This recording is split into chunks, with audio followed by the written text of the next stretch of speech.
Olá, bom dia a todas e a todos. Estamos aqui numa live sobre dúvidas de planejamento patrimonial e sucessório com as queridas professora Ana Carolina Brochado Teixeira e professora Simone,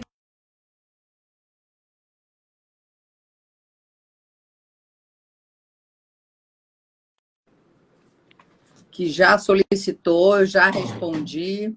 Estou vendo aqui algumas colegas. Aí, oi, Carol, tudo bom? Olá, Bom bom dia. dia. Tudo Tudo bem? bom? Tudo e Tudo, você? Tá tudo. bom. Eu vi que a Simone entrou, mas ainda não vi a solicitação dela. Vamos ver aqui. Deixa eu ver aqui. Aceitar.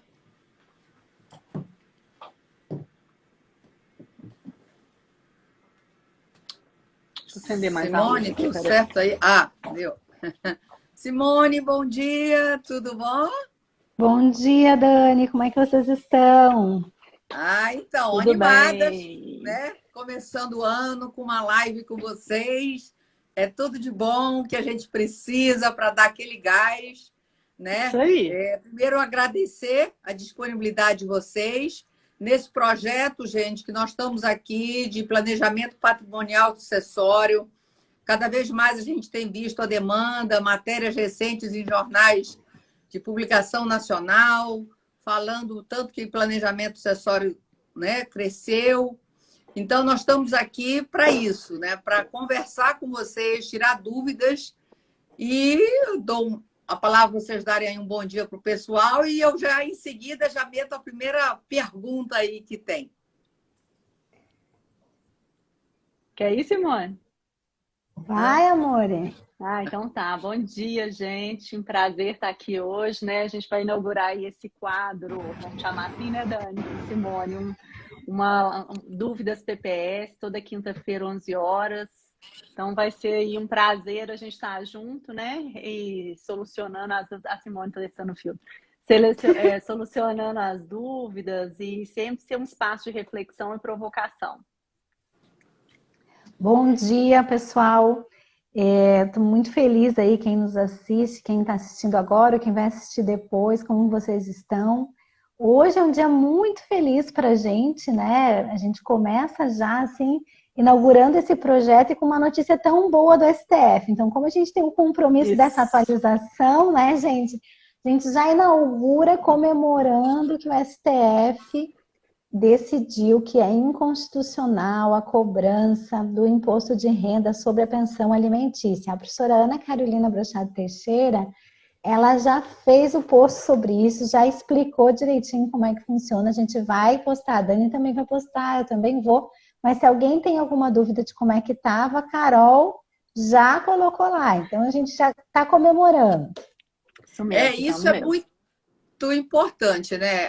Eu acho que as atualizações, eu acho que um pouco os congressos, né, Simone? A gente sempre buscou para estar com temas super atuais, recentes. Estou vendo aqui vários alunos, amigas, está aí a Célia também, a Ruda, que segunda-feira eu fiz uma live com ela, e ela encantada com a atualização e com a qualidade dos congressos. E eu acho que e ela fez, né?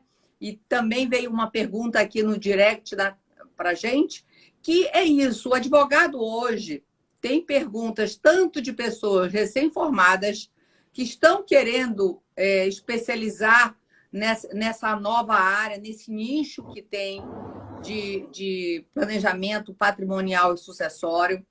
Como eu falei, matéria domingo do Estadão sobre como tem crescido essa demanda, essa preocupação. Realmente o Covid nos trouxe isso. E aí eu passo essa pergunta para vocês de como orientar, seja não só, nós temos também alunos de pessoas já com 40 anos no mercado, trabalhando. Então, o que Jovens, né? vocês... 40 anos jovens.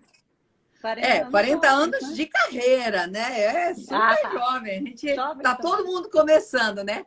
E eu acho que nós somos case disso, né? A Carol, de estar numa advocacia litigante, hoje, 5 horas da manhã, estamos nós lá refletindo sobre a vida E eu acho que é isso. Todo mundo quer qualificar, ter um pouco mais de equilíbrio, de qualidade. Então, agora chega, eu passo a palavra para vocês. Eu acho que é uma excelente oportunidade essa área, né, Dani? Primeiro porque nós três passamos aí um certo tempo nessa advocacia beligerante e nós sabemos o quanto isso é cansativo, o quanto conseguir decisões que sejam básicas assim é cansativo e é estressante. Isso sem contar quando o nosso WhatsApp não fica ali bipando durante todo o dia ou até mesmo toda a noite, né? Então isso é extremamente desgastante. Mas essa pergunta de quem está recém-formando ou de quem está estudando ainda, ela vem no momento cedo, né? Porque essa pessoa pode tanto investir numa qualificação via obras, livros, né? Esse conhecimento aí que a Dani tem encabeçado tanto a partir do próprio arquitetura, né? Quanto as pessoas também podem investir em formações. Hoje nós temos vários cursos de planejamento sucessório no mercado. E quem somos nós para dizer que os cursos são bons ou ruins? Mas existem excelentes cursos, né? Nós mesmas temos o nosso, que tem um perfil prático-teórico, é diferente, né? É um pouco diferente das outras propostas, mas a gente tem essa qualificação através de livros, né? Obras, ou a qualificação através de cursos. Carol, você lembra de mais alguma coisa? Eu acho também, assim, Simone, que como hoje existe essa questão, né, das redes sociais e tudo, e assim, querendo ou não, hoje é uma forma das pessoas se conectarem com outras, né, fazerem o network. Então, eu acho que também é uma forma boa de, porque o que que as pessoas têm que, né, quando se formam, querem buscar aí uma via de especialização ou uma via de trabalho, etc., eu vejo muito a necessidade de você passar a se relacionar com outras pessoas, dizer que você está estudando sobre aquilo, né? O que as mídias sociais falam de se tornar autoridade, né? Então, eu acho que é um pouco disso, mostrar a sua trajetória, mostrar que você está se qualificando, né? Mostrar qual que é o seu nicho de trabalho, o que que você está fazendo. Então, eu acho que é um caminho interessante, porque o networking, ele né? Pode ser feito também pelas mídias sociais, e eu acho que esse é um caminho. E aí, em cursos também, eu acho que esse é uma via interessante de trabalhar também, para que as pessoas possam se qualificar, e além de se qualificar, possam também dizer, né, que olha, estou te apresentando meu serviço, estou te apresentando meu trabalho. Eu acho que essa é uma via interessante. Aqui, por exemplo, eu estava agora numa reunião e conversando com o cliente sobre outras questões que não eram de planejamento. E aí ele me mandou, eu queria que você olhasse o meu testamento e tal, não sei o quê. E aí, assim, eu falei, olha, no finalzinho da reunião, eu falei para ele, olha, acho que a gente tem que ver o testamento, porque rever esse planejamento, né? Eu acho que é um pouco disso que a gente está falando, assim, de colocar isso na nossa agenda de vida, né? Assim, sobre várias possibilidades. Eu também queria chamar a atenção para um fato que, assim, as pessoas, primeiras vezes, né, tem uma distância para isso, uma certa formalidade, achando que isso é só para pessoas ricas. A gente já falou um pouco sobre isso. Tem a questão da holding, né, Simone? Dia desse você fez um post bem com aquela frase: holding não é sinônimo de planejamento. Então, isso eu acho que são realmente dois mitos que têm que ser retirados. Mas, quando as pessoas pensam em buscar, complementando a resposta de vocês, eu acho o seguinte: a internet sempre foi uma chave, uma oportunidade para se ter acesso a bibliotecas.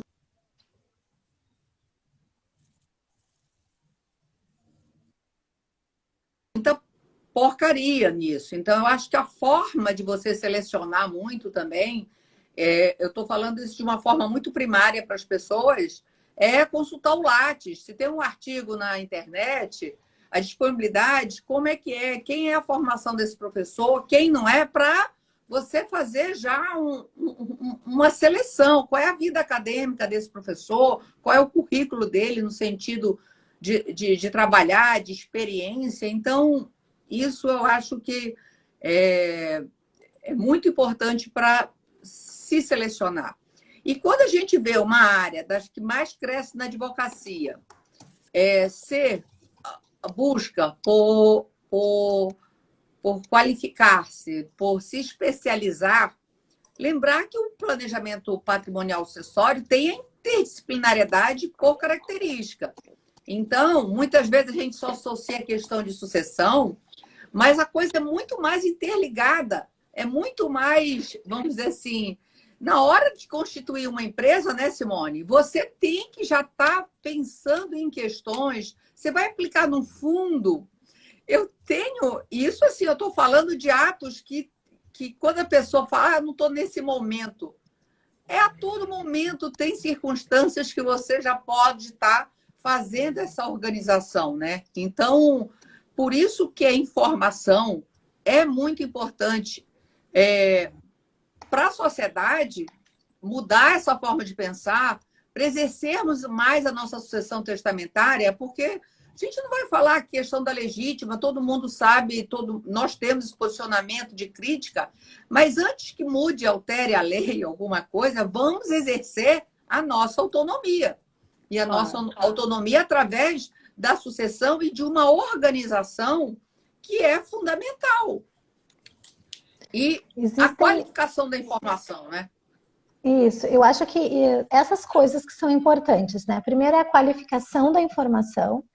E segundo, gente, é o fato da gente ter coisas assim, saber onde que pode consultar fonte de confiança, né? Que eu acho um pouco disso que a Dani está dizendo, porque quando a Ana Carolina posta lá o PPS, né, Planejamento Patrimonial e Sucessório, no STJ, parece que é uma coisa super simples. Só que aí os advogados comuns vão procurar lá no STJ e não encontram as coisas do jeito que a gente poderia encontrar, né? Então, eu acho que é isso, saber fazer esse filtro. Chegou mais uma pergunta que é o exato oposto disso, tá, Dani? Que é assim, e a pessoa que está farta dessa advocacia cansativa, beligerante, chata, mais velha, essa pessoa mais velha, o que ela precisa fazer? Porque às vezes ela já sabe o Instituto da Doação, às vezes ela já sabe o Instituto do Usufruto, ela já sabe essas coisas, ela advoga há 40 anos, né? O que ela precisaria para se capacitar em planejamento? E por que é diferente? Por que não dá para a gente simplesmente dizer, agora eu vou fazer isso e ponto final, né? Por que se recomenda, então, que se possa fazer? Enfim, o que é diferente, né? Enfim, no outro extremo, né? Alguém que já está há tempos. Olha, eu acho que muito dessa pessoa que já tem a prática e ela vai buscar um diferencial que eu acho que é a segurança. E eu acho que mais do que segurança também, ela amplia os horizontes, porque é muito mais do que só esses institutos, é pensar de uma forma mais sistemática, mas mais aberta a ver que atos tão simples não se enquadram só em sucessão ou patrimônio. E tem ainda o link nisso tudo, que é muito das relações de empresa e família.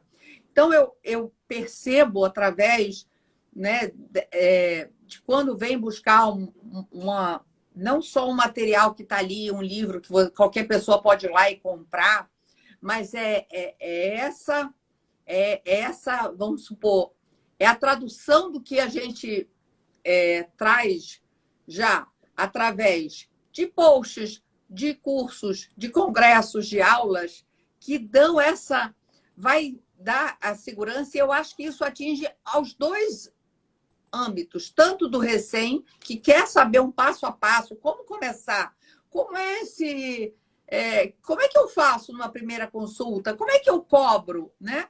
E para o que já está mais experiente, ele está começando também naquela área. Então, ele quer saber se ele também está no caminho certo. E o que eu vejo, o retorno de pessoas que já têm essa experiência, é muito no sentido de eu achava que sabia, eu eu estou virando referência no próprio escritório, as pessoas vão buscar, porque eu acho que nós basicamente ajudamos as pessoas a terem outra percepção, e isso só vem através da segurança. Primeiro, não ter resposta fechada para nada, né? Tudo é possível, nem tudo sei, mas tá complementando e ver que tem sempre diversos caminhos e que nenhum necessariamente está errado, são escolhas. E essas trocas, e aí através do network que tem, dos grupos, isso é extremamente enriquecedor, né? A Bruna Zilioto, a Bru perguntou aqui, dá para você falar um pouquinho sobre como de verdade acontecem essas parcerias, né? Qual é a importância da atuação em conjunto com a equipe contábil e tributária? Como que a gente faz isso na vida real? Né? Ela quer saber isso, assim. Carol, você pode falar um pouquinho? Carol, fala um pouco da sua experiência. Sim, Bruna, assim, é fundamental, porque a depender do caminho que fosse, né, seguir ali nessa linha de planejamento, a estratégia tem que ser traçada em conjunto, né? Não dá para, assim, pensar sob um viés unívoco do direito civil ou do direito tributário, né? A estratégia tem que ser planejada em conjunto. Então, assim, e isso tem sempre um ponto também, o ponto do tributário, do contábil e do civil, vamos chamar assim, em algumas situações do empresarial. Então, vai depender muito do caso em si, do propósito, do que se busca com esse planejamento, mas também da visão do todo, né? Então, às vezes, a gente precisa de informações de outras áreas para avaliar os melhores caminhos, né? Para a gente fazer nessa fase inicial aí de levantamento de expectativas, de documentação, de caminhos possíveis, essas parcerias, elas são muito bem-vindas. E funcionam na prática. Eu acho que é fundamental é saber isso, funcionam. Eu digo que o planejamento tem essa característica de uma advocacia colaborativa, né? De uma advocacia no sentido de parcerias, que é uma forma de mundo mais moderno, contemporâneo, né? Porque também, né? Às vezes as pessoas pensam, mas eu preciso para fazer um planejamento de um tributarista. Gente, depende, tem níveis e níveis de planejamento. Tem planejamentos mais complexos, com mais relações jurídicas necessárias, e tem planejamentos simples, de quem tem uma casa, um carro, uma casa de aluguel, uma previdência, e quer saber como fazer. Eu acho que, acima de tudo, esse planejamento, essa advocacia também que nós estamos falando de se exercer mais, que nós estamos transformando nossas vidas, né? Às vezes vem a ação de... Agora, a gente tem que buscar por isso, né? Buscar no sentido... Eu posso dizer não para isso, para priorizar isso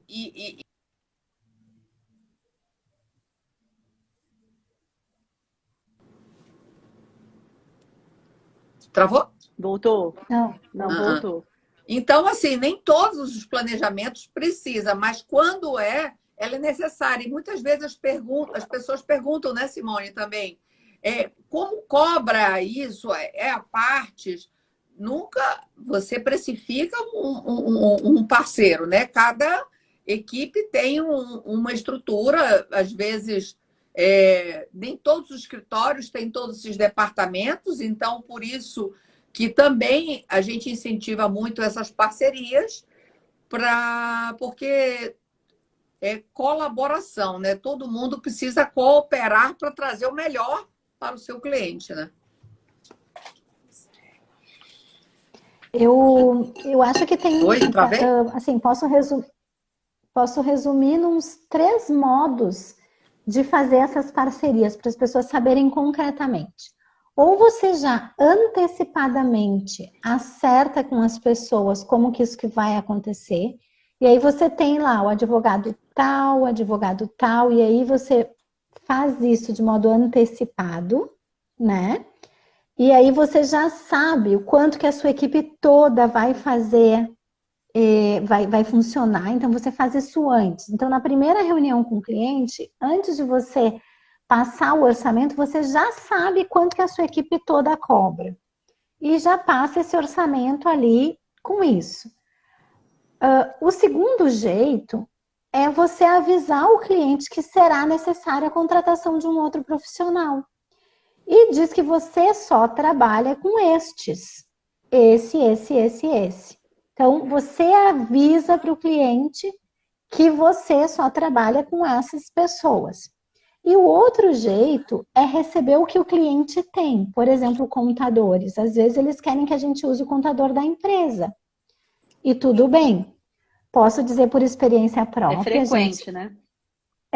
Posso dizer por experiência própria que ter as pessoas antecipadamente é mais fácil, rápido e a comunicação flui melhor. Mesmo que tenha o contador da empresa, muitas vezes o contador que nos assessora precisa falar com o contador da empresa para explicar. Porque é uma área desconhecida, né? Eles sabem fazer uma parte, mas eles não sabem fazer a consequência. Não sei se na experiência de vocês é assim. Sim. Com certeza. Eu acho. Vai, Carol. Não, é que eu acho que assim, você ter a sua rede, né, de confiança, de sinergia de trabalho, eu acho isso fundamental. Eu também, às vezes ocorre isso, mas é muito complicado você trabalhar às vezes, com da estrutura da pessoa. Porque você tem que ter uma confiança, porque todos esses serviços são complementares. Nós estamos falando de outras áreas do direito e de outras áreas afins que são necessárias, como a contabilidade, como a psicologia, buscar uma mediação. Então, eu acho que ter essas parcerias antes e ainda mais que hoje também a gente não tem uma localidade só, né? Você pode também estar trabalhando em parcerias com consultorias com questões, como diz o Daniel, em virtude do ITCMD, né, ser estadual e ter 27 legislações diferentes, quase que temos 27 legislações de direitos sucessórios e o seguinte, gente, 1 milhão no Rio Grande do Sul equivale a um valor X, 1 milhão em Minas Gerais, outro, 1 milhão no Rio de Janeiro, outro. Por quê? Por conta de formas diferentes de tributação, de incidência, então, essa diversidade, essa parceria também estimula muito quando você tem casos em outros estados, também tem essa linha de parceria, né, Simone? Seja uma consultoria, às vezes é um serviço mais trivial, cartórios também são outras faces de instrumentos que nós trabalhamos muito também em um planejamento. Então, também ter cartórios que a gente já tem costume de trabalhar, né, dos instrumentos, exigências de documentação. Então, por mais que isso seja pré-determinado, tem muito fazer sua rede que eu chamo, né, uma rede de trabalho. Vai saindo uma questão de planejamento de pessoas só de direitos autorais e tal. Ter alguém que conheça a fundo na equipe aquele assunto. Você vai precisar de muitas estruturas de direito societário. Você tem que ter. Você não precisa de tudo isso. Um civilista, você tem um patrimônio menor. Então, é o que eu chamo de uma rede necessária para essas questões. Com certeza. Eu acho que é muito importante até para dar consistência, né, ao planejamento. Carol, você tinha uma lista aí, eram umas 6 perguntas, eu não consigo... Deixa eu tentar abrir aqui. Não, peraí que eu já faço isso. Tá naquelas... Tô vendo aí nosso querido colega Fernando Greff. Oi, Fernando Rose tá aí também. Eu acho que a gente tem uma pergunta que a gente tem recebido direto das pessoas e acho que a gente pode ir nela, que é assim, por que é tão diferente o tipo de serviço que se faz no planejamento do restante? E aí eu acho que tem uma característica bem essencial que é, quando a gente faz planejamento patrimonial ou sucessório, o foco do serviço do advogado não é no produto final. O advogado não está fazendo uma doação, um testamento, uma empresa, isso, não é isso. O serviço do advogado é pensar estrategicamente. Por isso que a gente costuma dizer que o planejamento tem 4 etapas de atendimento e não 3. Como que funciona na advocacia comum? Você recebe a demanda do cliente, faz aquela primeira entrevista, faz a proposta de honorários, né, gurias? Fez a proposta de honorários.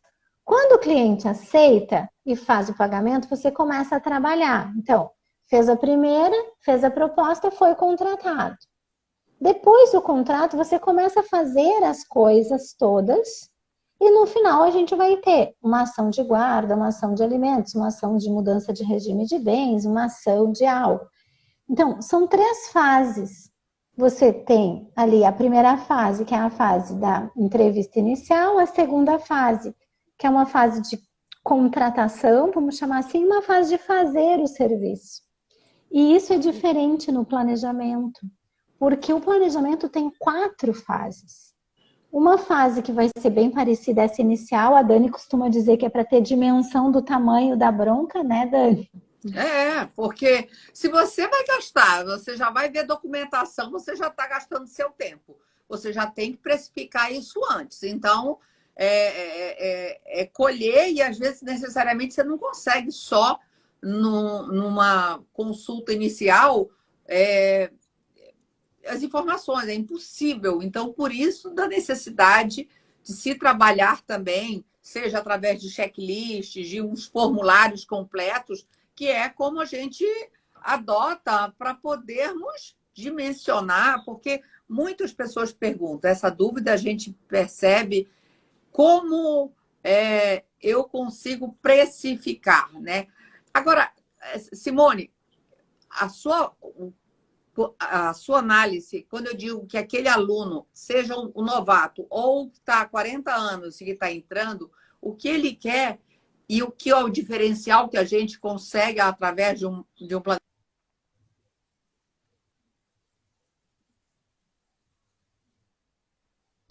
A gestão, a administração de um patrimônio, né, visando transmissão dele, ou seja, em vida.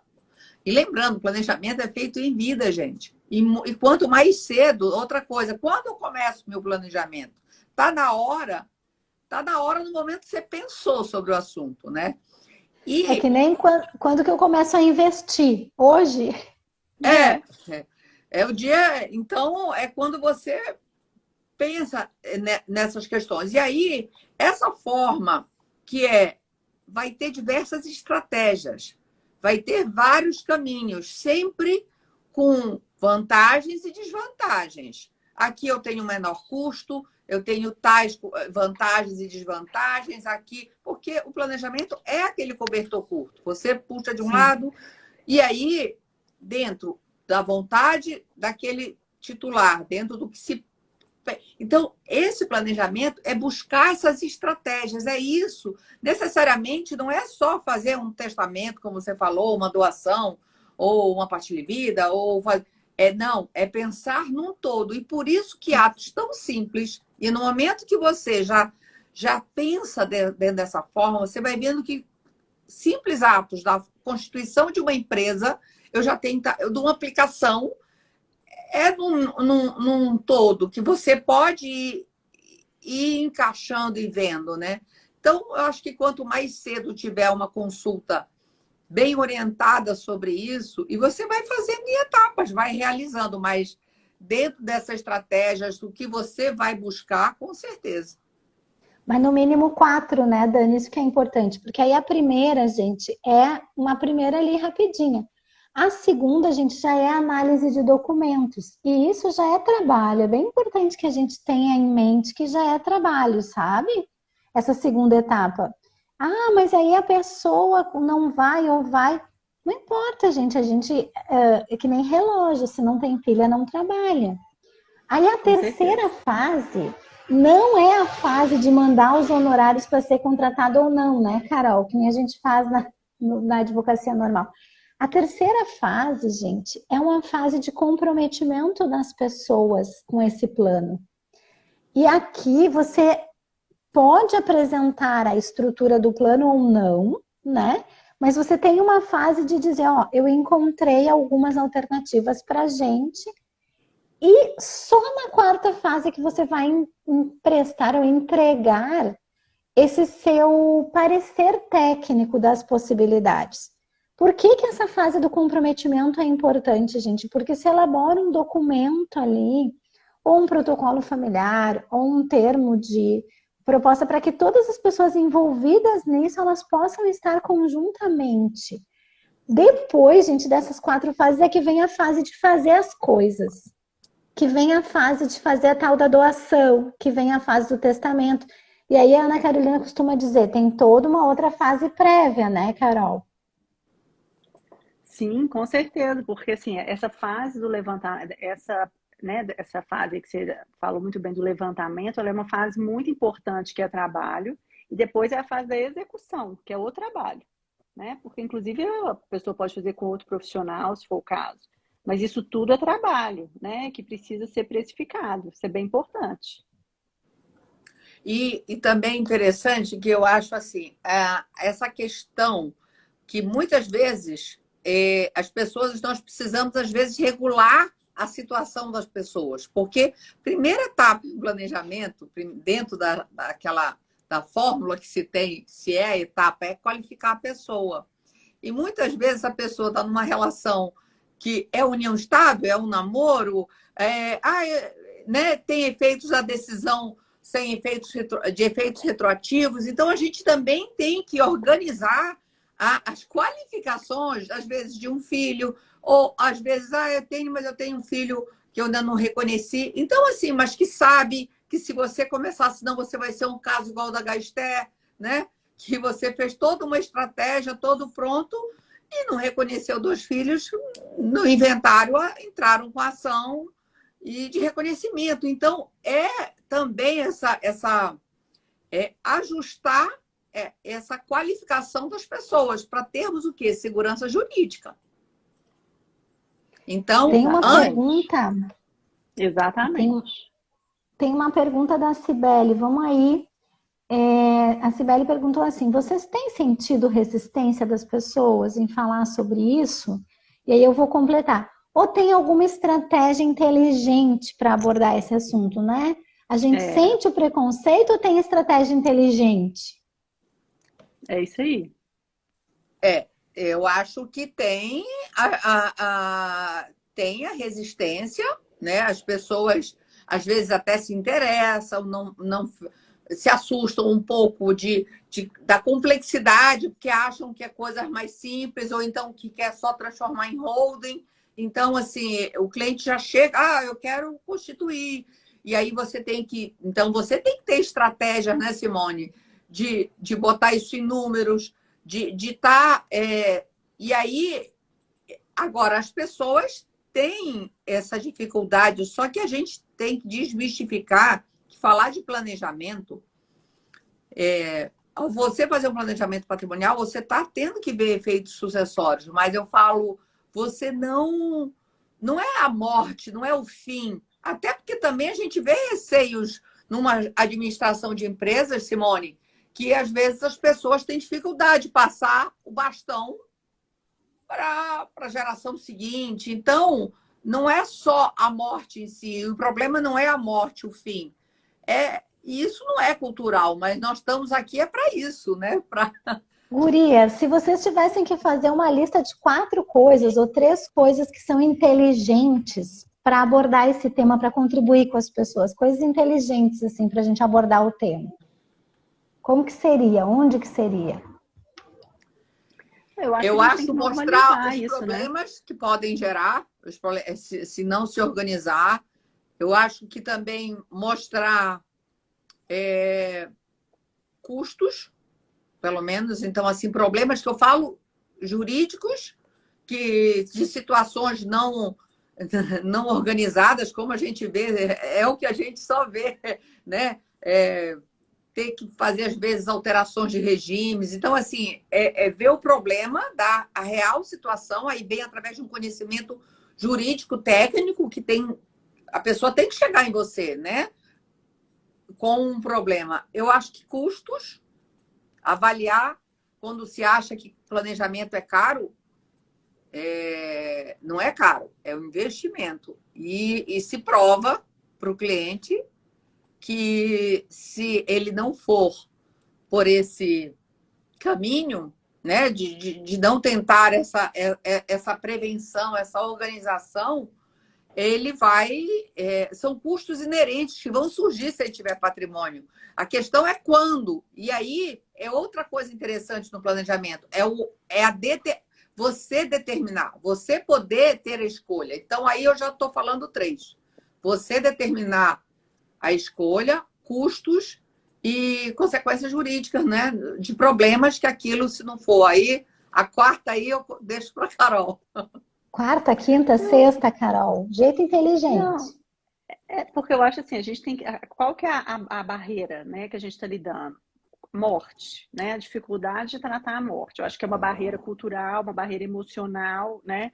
Então, eu acho assim, a gente tem que pensar como resolver essa barreira. Então, eu acho que, assim, por exemplo, a Dani falou, olha, quais são as consequências de não fazer nada? Então, eu acho que a gente tem que pensar nos cenários, né? Então, assim, a abordagem é, olha, você já pensou em como seria melhor para sua família de ver tudo resolvido, né? Quando a gente vai pensar, assim, no desejo, no cenário positivo, de deixar tudo resolvido. Então, por exemplo, uma família que a pessoa tem vários casamentos, né? Filhos de vários casamentos. Então, já pensou para os seus filhos como vai ser confortável, como pode ser interessante deixar isso resolvido? Eu acho que isso é uma abordagem. A outra abordagem é que, assim, já pensou, que eu acho que é muito legítimo, assim, que deixar as coisas planejadas e encaminhadas também é um respeito à sua história de vida, ao patrimônio que você construiu, ao seu esforço que você né, gastou aí, a forma de investimento do seu tempo durante toda a sua vida. Então, será que colocar isso em risco pode ser uma alternativa viável, né? Assim, um litígio entre seus filhos vai causar vai deteriorar o patrimônio de uma forma muito desagradável, que eu acho que não é o melhor caminho. E a outra questão é como que a pessoa, se tiver algum filho, alguma pessoa assim, com alguma vulnerabilidade, pode também ficar tranquila com a proteção desse vulnerável, né? Então, eu acho que a gente tem aqui caminhos de abordagens, de visualização dessa questão, que eu acho que é muito positivo, né? E com os clientes que você já tem também. Você já pode ver oportunidades de abordagem, não precisa de ser diretamente, mas que você já vai mostrando esse trabalho. Eu acho isso é muito importante. Simone, você viu que tem várias perguntas concretas sobre precificação. Eu até ia te sugerir, por exemplo, é interessante que, dependendo da carga horária, muito se trabalha com hora, qual é o preço da sua hora e quanto tempo você vai gastar numa estimativa de horas para analisar essa documentação. Então, isso, concretamente, eu entendo que é isso, é você dimensionar dentro do seu preço, da sua região. Então, não dá para a gente botar em ordem de grandeza valor.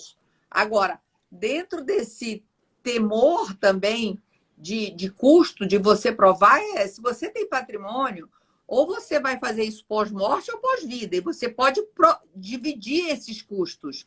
Fazer algumas coisas que você já pague um ITCMD adiantado, através de doação ou não, de integralização, de venda. Então, é pensar. E aí, Carol, quando você também fala dessa forma, muito das vulnerabilidades, muitos clientes chegam exatamente em virtude de terem filhos mais novos e outros filhos já bem mais velhos, querendo dar atenção, uma preocupação com esses filhos, ou uma pessoa com um problema de saúde que tem uma vulnerabilidade. Isso realmente é um destaque, né, que faz muito cliente chegar com essa preocupação. E lembrar que dentro dessas estratégias, gente, tem também as estratégias de litígio. de negar, de buscar a defesa que não existe uma união estável aquilo de qualquer forma. E aquilo você tem que estar preparado para embates jurídicos, que pode ocorrer uma dilapidação patrimonial, mas isso são escolhas e estratégias que o advogado apresenta e, de qualquer forma, a responsabilidade do cliente se vai nessa área. Então, é muito importante, Carol, eu acho que quando você fala exatamente dessa harmonia, dessa situação, e como é melhor já estar com isso resolvido, né? Como a pessoa fica bem mais... e antever, às vezes pode, eu vou estar adiantando o problema. Não. Você está resolvendo, né? resolvendo problemas. E isso, nós não estamos mais no tempo de rasgar dinheiro e quem faz isso é doido. Então, Com certeza. é desgastante, mas é melhor resolver. Ô, Dani, eu estava pensando aqui, quem sabe a gente não faz a live de semana que vem sobre esse assunto da precificação. Foram tantas perguntas e aí a gente prepara isso e né, fica aí a possibilidade de uma conversa mais aprofundada sobre esse tema. O que vocês acham? Acho uma ótima ideia, acho uma ótima ideia. Tem várias... Só que assim, aí eu queria que as pessoas que querem saber sobre precificação, se puderem escrever no nosso post ali quais as dúvidas específicas para nos ajudar a responder o que vocês precisam. Tem uma pergunta que diz assim, como que precifica cada fase? Tipo, perguntem as dúvidas de vocês de verdade, sabe? Para a gente poder ir específico no que vocês querem. Eu sei que tem alunos que também querem isso. Porque também, dependendo, né? Não adianta a gente fala de uma forma porque são situações e situações. Se eu tenho um patrimônio mais simples, eu vou gastar menos horas. Se eu tenho uma estrutura familiar mais simples, eu vou gastar menos horas. Se eu tenho uma pessoa que tem 8 filhos, ou como eu tenho agora uma consulta recente, 5 filhos de 5 mulheres diferentes, em idades diferentes. Então, isso são situações que a gente precisa saber para analisar o tempo que eu vou. Eu tenho um cliente que tem várias empresas já, desdobramentos, teve doações, já tiveram vários atos nisso. Outras pessoas, então, façam uma pergunta específica no sentido para a gente poder dar uma coisa mais concreta, porque as possibilidades e as variedades possíveis do assunto de preços nesse Brasil fica grande, é bem diverso a realidade. Dani, a gente tem então, a gente vai abrir um grupo no WhatsApp que vai estar no seu story, tá? Na sequência, na saída dessa live, que vai ser um grupo para que possa comunicar as questões que estão acontecendo, qual vai ser o assunto, é um grupo de comunicação. Quem quiser pode entrar, quem não quiser não precisa, não é obrigado. Então, retomando que toda quinta nós vamos ter lives, a próxima já está com o assunto assegurado ali, né? Como precificar no planejamento sucessório, ou o que é autorizado, o que é vedado pela OAB. Eu acho que isso é importante que a gente tenha essa lembrança, né? E aí nos encontramos na próxima live, pode ser, gente? Perfeito. Isso. Então, hora marcada já, quinta-feira que vem, às 11 horas, aqui no canal, nesse perfil. Tá certo? Beijo, Tchau, gente. pessoal. Tchau, tchau.